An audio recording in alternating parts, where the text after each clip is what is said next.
Welcome back to BCN news. భీమవరంలో నిర్వహించనున్న విప్లవకారుడు అల్లూరి సీతారామరాజు శతవర్ధంతి సభను జయప్రదం చేయాలని సిపిఎం జిల్లా కార్యదర్శి బి బలరాం ప్రజలకు పిలుపునిచ్చారు.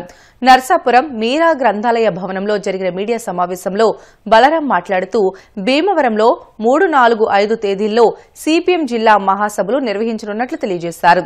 3వ తేదీన మధ్యాహ్నం 2 గంటలకు భీమవరం కొత్త బస్టాండ్ నుంచి ప్రజా ప్రదర్శన జరుగుతుందని, సాయంత్రం 5 గంటలకు పాత బస్టాండ్ వద్ద బహిరంగ సభ నిర్వహించనున్నట్లు తెలియజేశారు. ఈ కార్యక్రమంలో సిపిఎం జిల్లా నాయకులు కె పెద్దిరాజు, సిపిఎం పట్టణ కమిటీ సభ్యులు ఎం త్రిమూర్తులు, నర్సాపురం మండల కార్యదర్శి జల్లి రామ్మోహన్ రావు తదితరులు పాల్గొన్నారు. సిపిఎం పార్టీ జిల్లా మహాసభలు పెద్ద ఎత్తున భీమవరంలో జరుగుతున్నాయండి. 3వ తారీఖున మధ్యాహ్నం 2 గంటలకి భీమవరం కొత్త బస్టాండ్ నుంచి బ్రహ్మాండమైనటువంటి ప్రజా ప్రదర్శన జరుగుతుందండి. సాయంత్రం 5 గంటలకి పాత బస్టాండ్ లో పెద్ద బహిరంగ సభని నిర్వహిస్తున్నాం. ఆల్ ఇండియా నాయకులు, రాష్ట్ర నాయకులు అందరూ కూడా ఈ మహాసభలకి హాజరవుతున్నారు. ఈ మహాసభలో అల్లూరి సీతారామరాజు శతవర్ధంతి సంవత్సరం ముగింపు సందర్భంగా ఈ సభలు జరుగుతున్నాయి. ఆ విప్లవ వీరుడికి ఘనంగా నివాళులర్పించేలాగా ప్రదర్శన బహిరంగ సభ కార్యక్రమానికి విప్లవ వీరుడు అల్లూరి సీతారామరాజు గారి పేరు పెట్టి ఆయనకి ఘనంగా నివాళులర్పిస్తున్నామండి. అలాగే ఇటీవలనే చనిపోయినటువంటి ప్రీతమ నాయకులు, జిల్లా కమ్యూనిస్ట్ ఉద్యమ నిర్మాతల్లో ఒకరు కమ్రేడ్ ఆర్ సత్యనారాయణరాజు గారు ఆర్ఎస్ గారి నగరగా ఈ మహాసభల ప్రాంగణానికి పేరు పెడుతున్నామండి. అలాగే ఇటీవలనే చనిపోయిన మరొక ముఖ్య జిల్లా నాయకులు కమ్రేడ్ వలవల శ్రీరామ్మూర్తి గారు, వారి స్మారకంగా కూడా ఆ మహాసభలు జరిగే హాల్కి ఆయన పేరుని పెడుతున్నామండి. ప్రధానంగా ఈ జిల్లా సభల్లో సిపిఎం పార్టీ ప్రజల యొక్క సమస్యల్ని చర్చిస్తుంది. రాష్ట్రంలో 3 సమస్యల్ని ప్రధానంగా ఈ మహాసభల్లో చర్చిస్తాం. ఈ రాష్ట్రానికి తలమానికంగా ఉన్నటువంటి ప్రజలు పోరాడి సాధించుకున్నటువంటి విశాఖ ఉక్కుని అమ్మకాన్ని ఆపాలి. విశాఖ ఉక్కు అమ్మకాన్ని ఎట్టి పరిస్థితుల్లోనే సహించం. ఇది ప్రజల హక్కు, ప్రాణత్యాగాల ఫలితం. ఆ విశాఖ ఉక్కుని ఈ రాష్ట్రంలో విభజన తర్వాత ఉన్నటువంటి ఏకైక ప్రభుత్వ రంగ పెద్ద సంస్థ 1000 మందికి ఉపాధిని ఇచ్చింది. 1000 మంది రైతాంగం తమ భూముల్ని, గ్రామాల్ని ఆ రోజున త్యాగం చేశారు.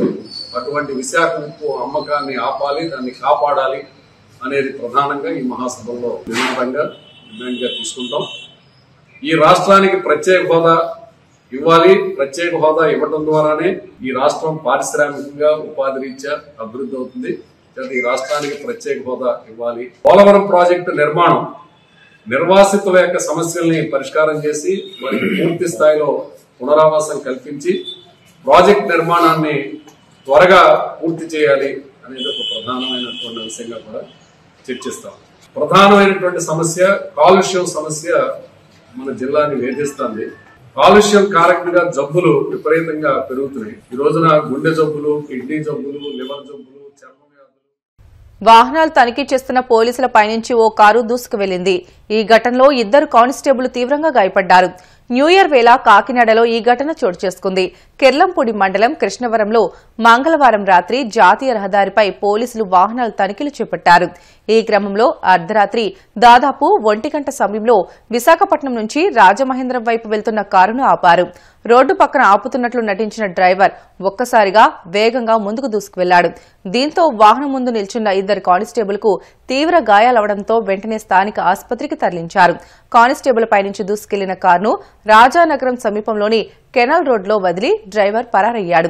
నిందితులు వదిలి వెళ్లిన కారు ఉత్తరప్రదేశ్లో రిజిస్టర్ అయినట్లు సమాచారం. ఈ మేరకు పోలీసులు కేసు నమోదు చేసి దర్యాప్తు చేపట్టారు. గోదావరి బానకచెర్ల అనుసంధానం చేసి రాయలసీమలో కరువు, వలసలను శాశ్వతంగా నివారిస్తామనే సీఎం చంద్రబాబు సంకల్పాన్ని స్వాగతిస్తున్నామని సిపిఐ రాష్ట కార్యదర్శి కె రామకృష్ణ అన్నారు. కర్నూలులో సిపిఐ శత వార్షికోత్సవాల్లో పాల్గొన్న ఆయన మాట్లాడుతూ ప్రాజెక్టుల నిర్మాణం, నిర్వహణ ప్రైవేటు సంస్థలకు అప్పగించాలనే ఆలోచన సరికాదని అన్నారు. ఇది ప్రమాదకరమైన నిర్ణయమని పేర్కొన్నారు. ప్రాజెక్టుల నిర్మాణం, నిర్వహణ ప్రైవేటు సంస్థలకు అప్పగిస్తే భవిష్యత్తులో రైతులు నీటిని కొనుగోలు చేయాల్సి వస్తుందని అన్నారు. అలాగే ఎన్నికల సమయంలో ఇచ్చిన హామీలు అమలు చేయాలని, విద్యుత్ ఛార్జీలు పెంచేది లేదని ఇచ్చిన హామీని అమలు చేయాలని అన్నారు. భారత కమ్యూనిస్ట్ పార్టీ ఆవిర్భవించిన కాన్పూర్ నగరంలో సిపిఐ జాతీయ ప్రధాన కార్యదర్శి డి రాజా గారు ప్రారంభించారు. దేశంలోని అన్ని రాష్ట్రాల్లో కూడా పార్టీ ఉన్న అన్ని జిల్లాల్లో కూడా భారీ ఎత్తున ఇవాళ ఉత్సవాలు జరుపుకుంటా ఉన్నాం. ఈ దేశ స్వాతంత్ర పోరాటంలో పాల్గొని దున్నేవాడికి భూమి దక్కాలి, పేదవాళ్ల సమస్యలు పరిష్కారం కావాలి, కష్టజీవుల రాజ్యం రావాలి, కార్మిక వర్గ హక్కులను కాపాడాలనే లక్ష్యంతో ఎన్నో పోరాటాలు చేశాం. సమాజ నిర్మాణం సాధ్యం కాకపోయినా దేశంలో ఉన్న కోట్లాది మంది కష్టజీవుల తరఫున జరుపుతున్న పోరాటాల్లో ఎర్ర జెండా అగ్రభాగాన ఉంది. ఆ దిశగా మునుముందుకు సాగాలనే ఈ వార్షికోత్సవాలు జరుపుకుంటా ఉన్నాం. ఇవాళ కేంద్రంలో అధికారంలో నరేంద్ర మోడీ ప్రభుత్వం ఆర్ఎస్ఎస్ బీజేపీ శక్తులకు ఏనాడు కూడా స్వాతంత్ర పోరాటంలో పాల్గొన్న చరిత్ర లేదు. వారు పోరాటంలో పాల్గొనకపోగా పరోక్షంగా బ్రిటిష్ వారికి ఆర్ఎస్ఎస్ సహకరించింది. రాష్ట్రంలో ఏదైతే బియ్యం దోపిడీ ఉందో అది ఇప్పుడే కాదు, చాలా ఏళ్ళుగా జరుగుతుంది. ఈ గవర్నమెంట్ వచ్చినా కూడా సాగుతూ ఉంది. దీనిపైన ఉక్కు పాదం మోపాలని చెప్పి మేము కోరుతా ఉన్నాం. ఎందుకంటే ఇవాళ ప్రజల కోసం ప్రవేశపెట్టిన స్కీము ఎన్టీ రామారావు గారు ముఖ్యమంత్రిగా ఉన్నప్పుడు ఏ స్కీమ్ అయితే పెట్టారో ఆ స్కీమ్ అంతా కూడా ఇవాళ ఈనగాచి నక్కల పాలైనట్లు ఇవాళ కొద్దిమంది చేతుల్లో వాళ్ళ కోట్ల రూపాయల ఆదాయాన్ని సమకూర్చి పెడతా ఉంది. ప్రభుత్వం ఉక్కుపాదం మోపాలి, వాళ్ళందరినీ కూడా అరెస్ట్ చేయాలి.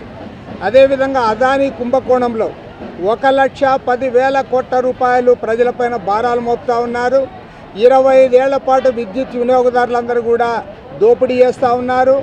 గత ప్రభుత్వంలో 1,750 కోట్ల రూపాయల లంచాలు ముట్టాయని చెప్పి కూడా స్పష్టంగా ఈ అమెరికా కోర్టులో న్యూయార్క్ ఈస్టర్న్ డిస్ట్రిక్ట్ కోర్టులో కేసు నమోదైంది. దానిపైన కూడా విచారణ జరపాలి. అదానితో చేసుకున్న ఒప్పందాలన్నీ కూడా రద్దు చేయాలని డిమాండ్ చేస్తారు. పార్లమెంట్లో అవమానిస్తూ ఉన్నారు, మహాత్మా గాంధీని కించపరుస్తూ ఉన్నారు, ప్రథమ ప్రధాని జవహర్లాల్ నెహ్రూ గారిని ప్రతిరోజు కూడా కించపరుస్తూ వ్యాసాలు రాస్తూ ఉన్నారు. కాబట్టి స్వాతంత్ర సమరయోధులన్నా, రాజ్యాంగ నిర్మాత డాక్టర్ బిఆర్ అంబేద్కర్ అన్నా, అమిత్ షాకి కానీ, ప్రైమ్ మినిస్టర్ నరేంద్ర మోడీకి కానీ, ఆర్ఎస్ఎస్ కానీ, బీజేపీకి కానీ ఏమాత్రం కూడా గౌరవం లేదు. రాజ్యాంగాన్ని మార్చాలనుకుంటా ఉన్నారు. అమిత్ షా రాజ్యాంగ నిర్మాత అంబేద్కర్ అవమానించాడు కాబట్టి తక్షణమే కేంద్ర ప్రభుత్వం నుండి బర్తరఫ్ చేయాలి. అమిత్ షా రాజీనామా చేసేంత వరకు కూడా మా పోరాటాన్ని కొనసాగిస్తామని శతవార్షికోత్సవాల సందర్భంగా ప్రతినబూతా ఉన్నాం. అంతేకాదు ఈ లౌకిక రాజ్యాంగాన్ని అదేవిధంగా ప్రజాస్వామ్య రాజ్యాంగాన్ని కాపాడుకోవడానికి కూడా మేమందరం కూడా పూనుకుంటా ఉన్నాం. దీనితో పాటు ఇవాళ దేశవ్యాప్తంగా పబ్లిక్ రంగాన్ని ప్రైవేటీకరణ చేస్తూ ఉన్నారు. ఇవాళ కార్పొరేట్లకు దోచిపెడతా ఉన్నారు. అంబానీలకు, అదానీలకు దోచిపెడుతున్న ఈ ప్రభుత్వ విధానాలకు వ్యతిరేకంగా పోరాడడానికి ఇవాళ అందరూ కూడా కలిసి రావాలని కోరుతా ఉన్నాం. చివరికి అమెరికా కోర్టులో అదానీ పైన కేసులు నమోదైనా సరే సిగ్గు లేకుండా ప్రధాని నరేంద్ర మోడీ, హోమ్ మినిస్టర్ అమిత్ షా అదానీ కొమ్ము కాస్తా ఉన్నారు, ఆయనకు అండగా నిలబడతా ఉన్నారు. కాకినాడ జిల్లా జగ్గంపేట పోలీసులు నేతృత్వంలో నిర్వహించిన గ్రామీణ సాంప్రదాయ క్రీడలను జగ్గంపేట ఎమ్మెల్యే టీటీడీ పాలక మండలి సభ్యులు జ్యోతుల నెహ్రూ, పెద్దాపురం డీఎస్పీ శ్రీహర్రాజు ముఖ్య అతిథులుగా హాజరై ప్రారంభించారు. ముందుగా జ్యోతి ప్రజ్వలన చేసి శాంతి కపోతాలను గాలిలోకి ఎగురవేశారు. అనంతరం డీఎస్పీ మాట్లాడుతూ 2025 న్యూ ఇయర్ సంక్రాంతి సందర్భంగా ఇంత పెద్ద ఎత్తున గ్రామీణ క్రీడా పోటీలను ఏర్పాటు చేసిన సిఐఎస్ఎల్ను అభినందించారు. ఎమ్మెల్యే జ్యోతుల నెహ్రూ మాట్లాడుతూ గ్రామీణ సాంప్రదాయ క్రీడలు కనుమరుగవుతున్న తరుణంలో ప్రభుత్వ సూచనలతో ఇటువంటి కార్యక్రమాన్ని ఏర్పాటు చేసిన జగ్గంపేట పోలీసులను అభినందించారు. కబడ్డీ కానీ, లేకపోతే వాలీబాల్ కానీ, లేకపోతే మహిళలు ముగ్గురు పోటీలు కానీ, ఇంకా చాలా కార్యక్రమాలు. ఈ కార్యక్రమాలన్నింటి కూడా ఒక మంచి వాతావరణంలో ఒక యువతను ఉత్తేజపరిచే విధంగా, యువతను ప్రోత్సహించే విధంగా ఈ కార్యక్రమం చేస్తున్నాం. ఈ కార్యక్రమంలో ప్రజలను కూడా భాగస్వామ్యం చేస్తున్నాం. 2 రకాలు చేస్తాం. ఒకవైపున వీటిని ప్రోత్సహిస్తూనే గతంలో మా రికార్డులో ఉన్న కోడి పందాల కేసులు వీళ్ళంతా ఎవరైతే ఉన్నారో వారిని కన్సర్న్ ఎంఆర్ఓస్, ఏ మండలం అయితే ఆ మండలానికి సంబంధించిన ఎంఆర్ఓ గారి దగ్గర వాళ్ళు బైండ్ ఓవర్ కార్యక్రమం కూడా ప్యారలల్గా 2 కార్యక్రమాలు కూడా చేస్తున్నాం. మంచి ఫలితాలు ఆశిస్తున్నాం.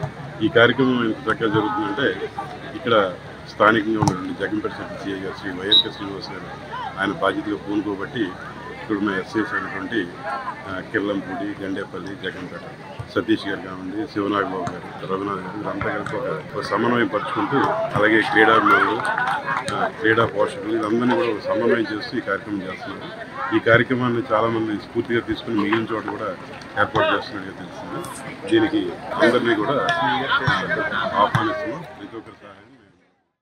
వార్తలు ముగించే ముందు ముఖ్యాంశాలు మరొకసారి. 1 కోటి మంది కార్యకర్తలకు ప్రమాద బీమా కంపెనీలతో ఒప్పందం చేసుకున్న మంత్రి నారా లోకేష్.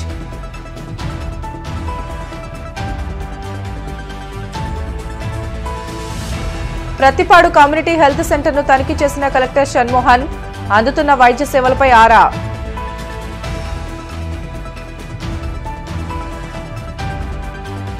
నంద్యాల జిల్లాలో నాపరాతి పరిశ్రమల కార్మికుల ఆందోళన. సమస్యలను సీఎం దృష్టికి తీసుకువెళ్తానంటూ శాంతింపజేసిన ఎంపీ భైరెడ్డి శబరి.